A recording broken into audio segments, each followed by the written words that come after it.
Você acabou de ver nessa reportagem que uma semana depois da chegada do Talibã, muita coisa já começou a mudar para as mulheres de Cabul. O Fantástico conversou com afegãs de diferentes gerações que tiveram as trajetórias marcadas pelo primeiro governo do Talibã.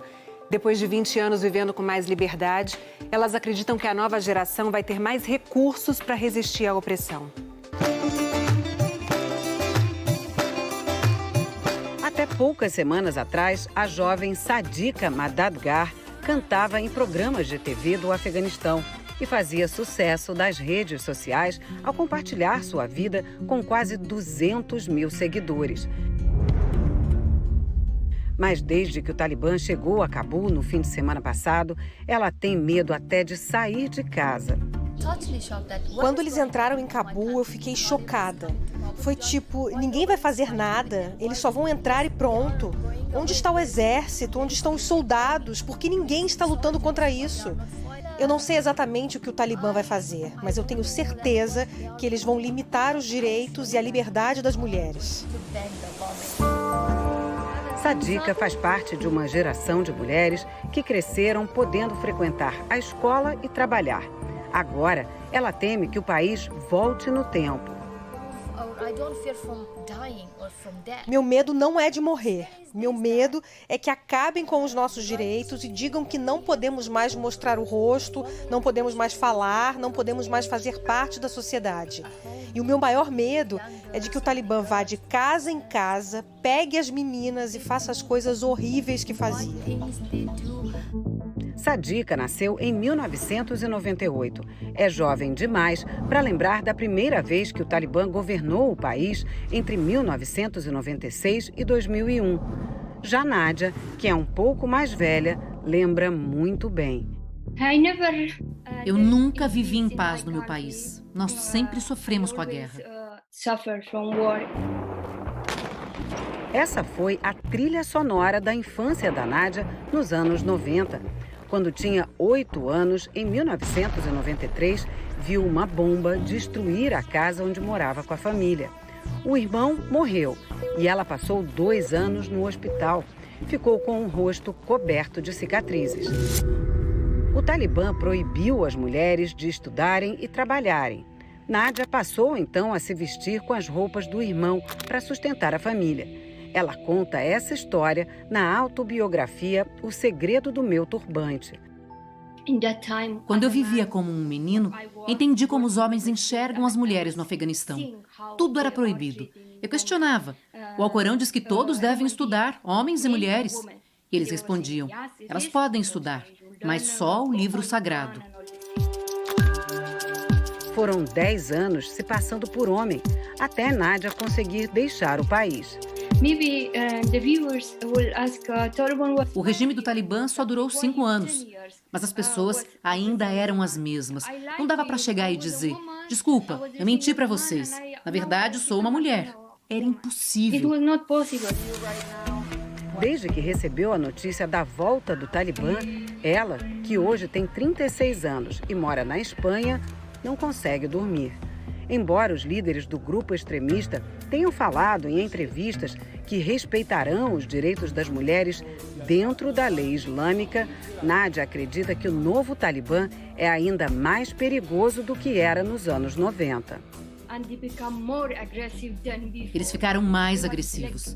Eles nasceram e cresceram lutando. Nas imagens dentro do Palácio Presidencial, eles não sabem nem sentar numa cadeira. Imagina quando virem uma mulher. Depois da chegada das tropas americanas, em outubro de 2001, muitos talibãs se refugiaram na fronteira com o Paquistão. Foi no país vizinho que, em 2012, a ativista pela educação, Malala Yousafzai, na época com 15 anos, levou um tiro de um talibã do próprio Paquistão dentro de um ônibus escolar. Para Nádia, o domínio dos extremistas pode reforçar uma pressão que começa dentro de casa. Os maridos vão proibir as mulheres de sair e de trabalhar, dizendo que querem protegê-las do Talibã. Vão usar isso como desculpa para mantê-las dentro de casa como escravas. Nádia diz que mesmo em meio ao sofrimento e aos traumas da guerra, as mulheres afegãs sempre encontraram um caminho para sobreviver. Não será a primeira vez.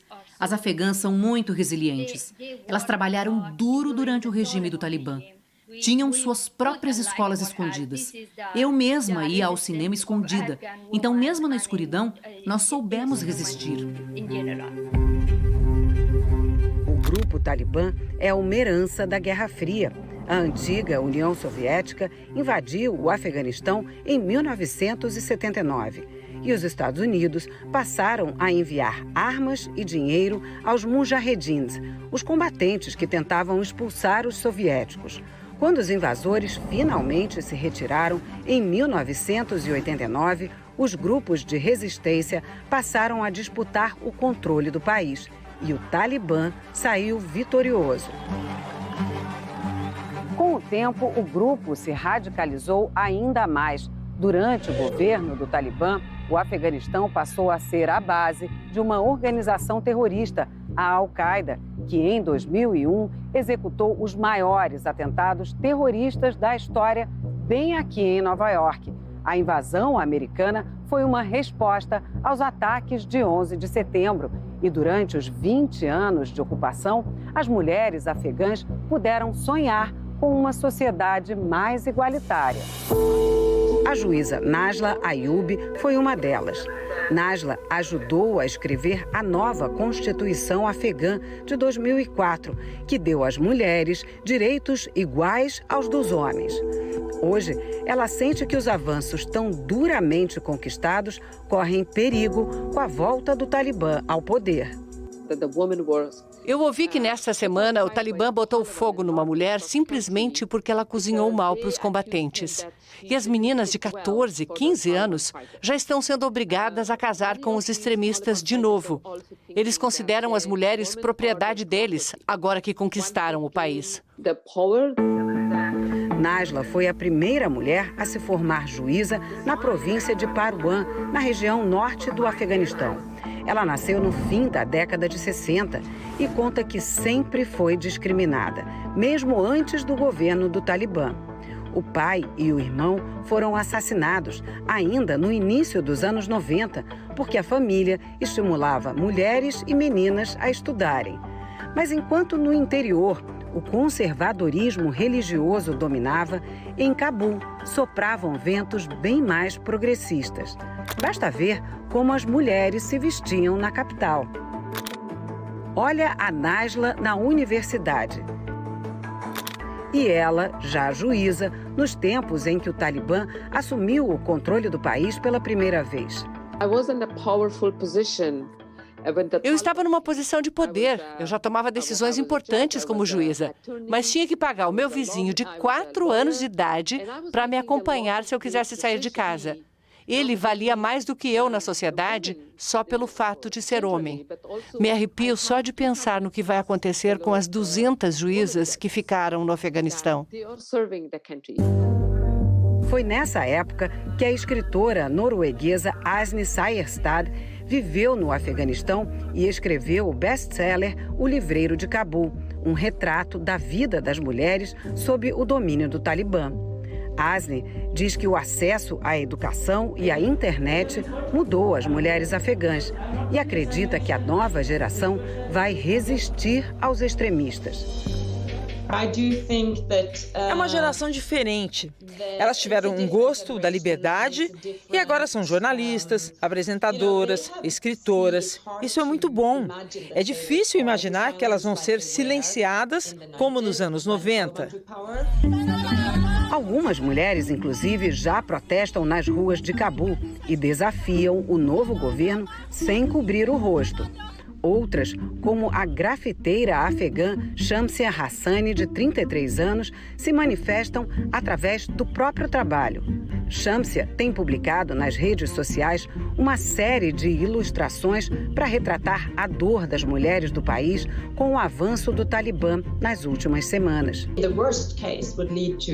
O pior cenário é que haja um massacre e muitas dessas mulheres brilhantes sejam mortas.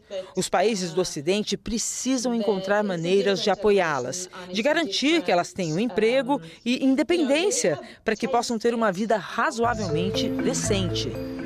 De Barcelona, Nádia também aposta na nova geração. Ela mantém uma organização que ajuda meninas afegãs a continuarem na escola e trabalha para encher um avião só com mulheres que queiram fugir do país. Quer levar jovens afegãs para estudar no exterior e, assim, realizar um antigo sonho. Quero que o próximo presidente do Afeganistão seja uma mulher. Eu prometo e vou fazer o possível. Temos mulheres afegãs fortes em várias partes do mundo e juntas podemos mudar nosso país.